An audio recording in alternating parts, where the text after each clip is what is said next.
Hey guys, what's up? It's Alex here, and today we're gonna make a top 10 Marvel Strike Force characters list for April 2023. Let's go. So, at number 10, we have Hela. Hela is a great war offense character. She's the second in the second best war offense team.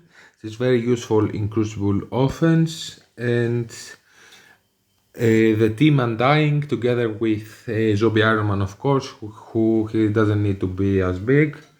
If you pair her up with Tangled Web and Dormammu instead of Spider-Man Noir, they can even punch across to Gamma in war.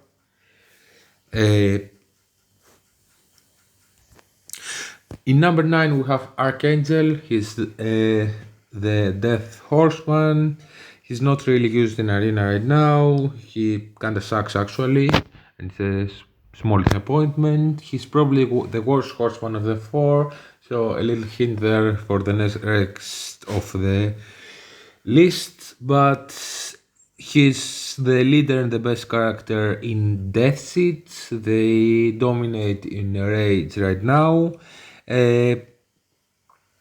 He's still a very solid character, and his team is very good in War and Crucible. And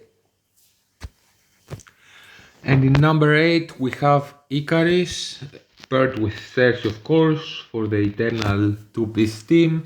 He's very powerful, he's an older character, but he's dominant.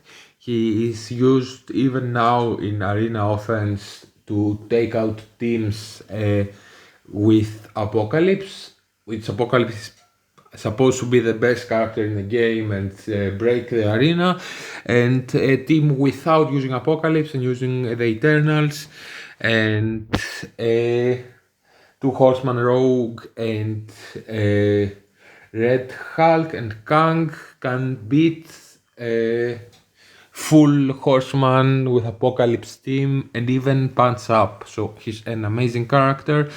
Right now he's also in the room 5 in Cosmic Crucible. So a new buff for him and Cersei. He's used there with Tangled Web and it's an almost unbeatable team. Very difficult to beat. He's great in war offense, takes out many teams.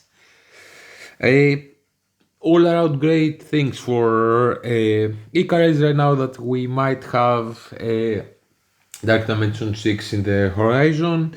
He's certainly a candidate for for Dark Dimension together with Search of course, because they gain some buffs here with in Dark Dimension. And in number 7 we have Morgan Le Fay, the Pestilence Horseman of Apocalypse. She's the leader of Darkhold team.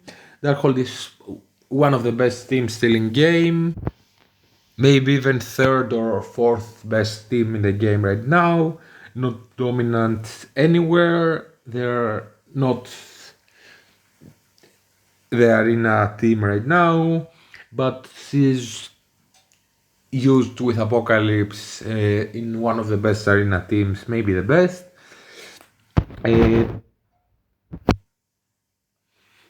Darkhold is a great defense and offense, both in War and Crucible. And in number 6 we have Rogue. Rogue is because she's used in the Apocalypse counter that I said before with Eternals, and Morgan Le Fay isn't, so she's used more in Arena. She's right now in, because Unlimited X-Men is a Cosmic Crucible team, and Unlimited X-Men is at least higher up in the best teams in this game mode, in contrast with Darkhold, which is not so high in any game mode. Otherwise, maybe in Arena, but who uses them in Arena right now? In Arena, it doesn't matter which is the third best team, it matters which is the best right now.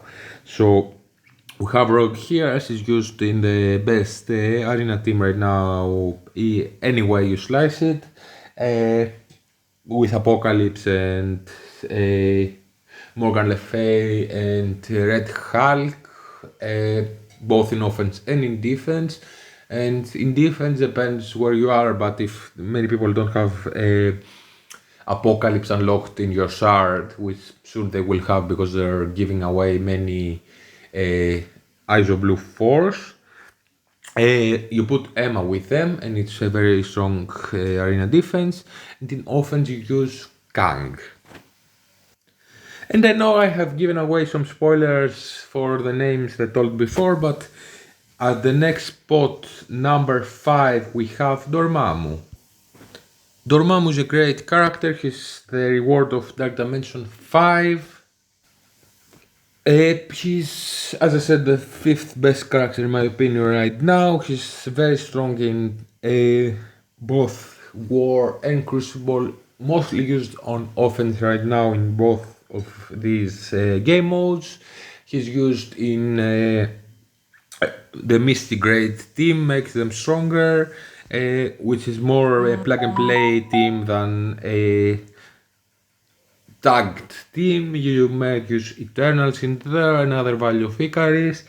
You use Morgan Le Fay, you use Deathpool, which is a raid specialist character. You can use him with Darkhold and replace Scarlet Witch. It's a very strong raid team which can beat any raid that we have right now. Maybe not as dominantly as the team I said before with Eternals in the like Doom 3 point something. And he's part of this War Offense team with Spider-Weaver 2099 and Undying, Yellow Zombie Iron Man, that can beat Gamma. So generally, it's even for newer players, it's very much worth it to push for Dark Dimension 5. I know I was pleasantly surprised when I unlocked him and started playing with him, because he wasn't brand new when I unlocked him, but he was very, very dominant, and he still is, even though he's kinda lost his place in Arena right now.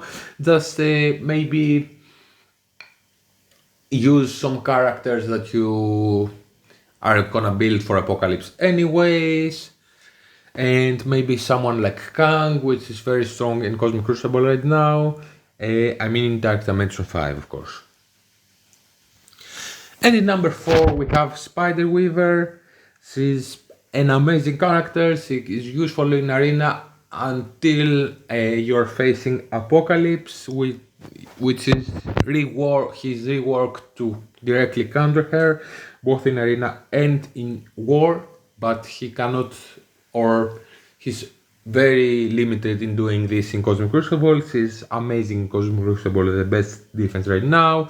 She's amazing in War. She can take out Gamma, as I said, with many characters others on the list. All around amazing character. If she hadn't lost her dominance in Arena very recently, she will maybe even have made it to number 2, but for now she's number 4 in my list. And in number 3 we have Kang the Conqueror. I was debating even putting him in number 2. He's an amazing character. He's perfect in Arena offense. He can make your team beat the 4 Horseman Apocalypse team.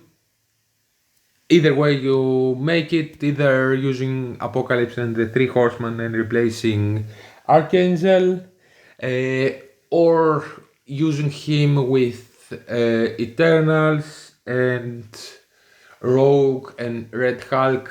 He's the counter to Apocalypse. Apocalypse, even before he came out, he was already countered to some degree by KANG, and also KANG is in the best Cosmic Crucible in the Master of Evil team, is in the best Cosmic Crucible offense right now team. This team can punch up very big to in room 6 beating Wakandans or Gordoks, and you basically, unless you're facing huge Wakandans or Wardogs, which also have the Wakanda tag, he basically you only need to have Kang the Conqueror big. Let me show you an example.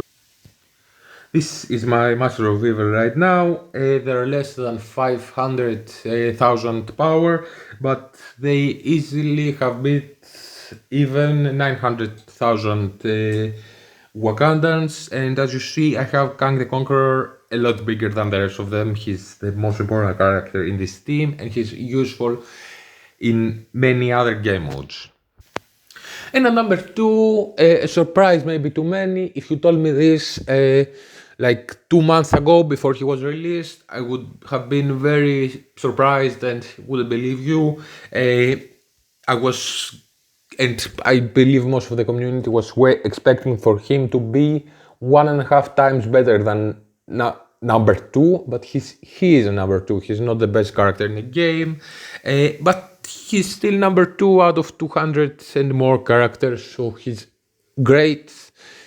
I don't know how motivated I am to push for the big apocalypse.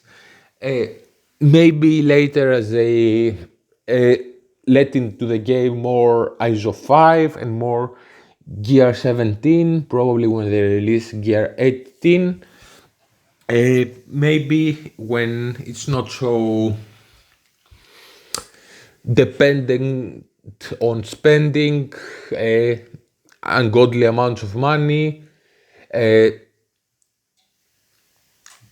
need to spend absurd amount of money to have the big apocalypse now, and it's, in my opinion, certainly not worth it.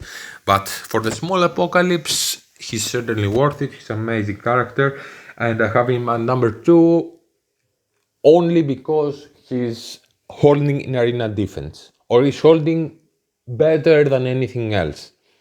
I haven't had right now I'm in a work situation that I most of the time cannot play before at arena reset time, and before I used to have an alarm 7 minutes before the arena payout, but right now, as you see, the payout is in 2 hours, and I'm waiting at number 1. I'm not waiting at number 3 or 5, so I can attack the number 1, and I expect of my arena defense to hold.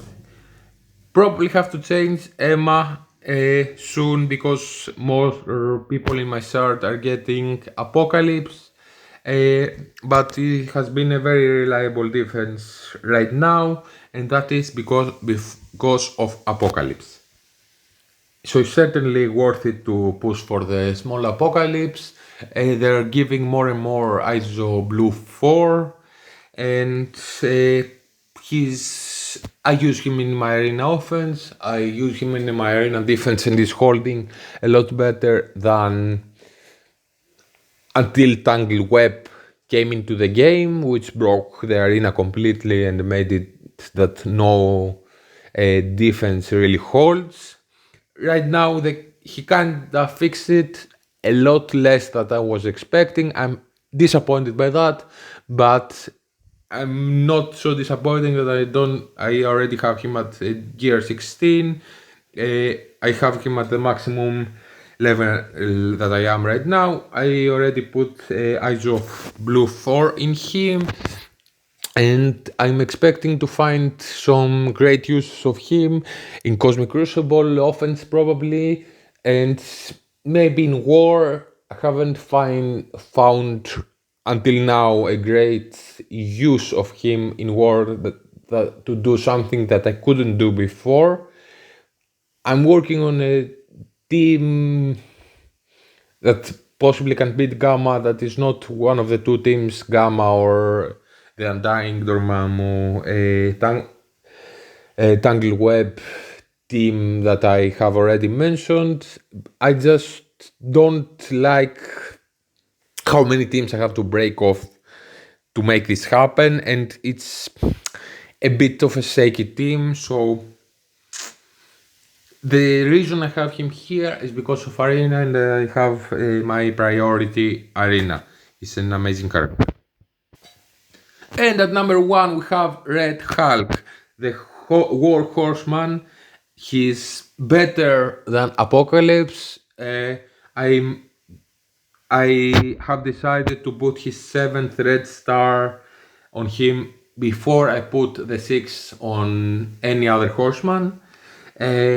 He's dominant in war, he's great in Cosmic Crucible, he's perfect in Arena, he's the reason the Apocalypse defense works right now. That's why I have him number 1. If you replace Red Hulk in there, I don't think this defense will hold.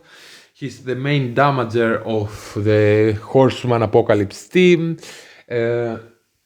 He's the main damager in Gamma. And time for some honorable mentions. Cersei, of course. Icarus is not good without her. Kestrel, she's great right now in skill rates, even so she's getting replaced. She's a great War and Crucible character. Spider-Man 2099, he might have some uses in Arena if there's no Apocalypse. He's in the best Cosmic Crucible defense, and he's in the offensive team that beats Gamma. He just doesn't have to be as big as Spider-Weaver for this team to work. And a surprise maybe to many, I love my Infinity Watch. They have worked for me amazingly, and Gamora is the best character in this team, so she had to get a shout out. And as I'm making this video, Quicksilver has not been yet in the game. There's no way of getting him, but I very much expect of him to go into the top 10, maybe even in the top 5, maybe even in Arena. He's an amazing, his kit looks amazing without having used him, so be on the lookout for that. Alright, that's it.